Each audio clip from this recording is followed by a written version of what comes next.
સુરતમાં ભાજપના કોર્પોરેટર રેશમા લાપસીવાલાએ સસ્તા અનાજની દુકાનમાં રેડ કરી।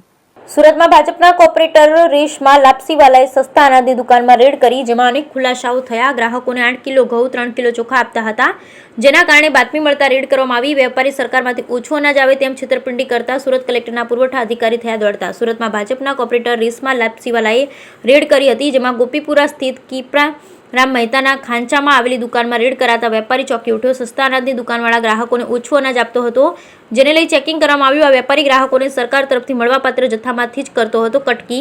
સુરતના કોર્પોરેટરે રેડ કરતા વેપારીની પોલ ખુલ્લી પડી ગઈ, ત્યારે કોર્પોરેટરે કોમ્પ્યુટરમાં શું જથ્થો બતાવ્યો છે તેને લઈને પણ ચેકિંગ કર્યું। સમગ્ર ઘટનાની જાણ સુરતના પુરવઠા અધિકારીને કરાઈ, જેને લઈ પુરવઠા અધિકારી પણ ટીમ સાથે દુકાનમાં ચેકિંગ હાથ ધર્યું।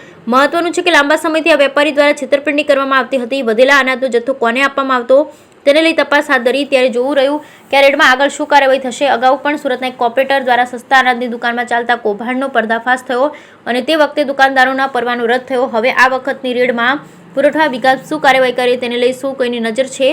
સરકારમાંથી અનાજનો જથ્થો સમય મુજબ આવે તો વેપારીઓ કેમ ગરીબોના હકનું છીનવી લેતા હશે તેને લઈ અનેક સવાલો ઊભા થયા। Bureau report, Sunil Ganjawala, Surat.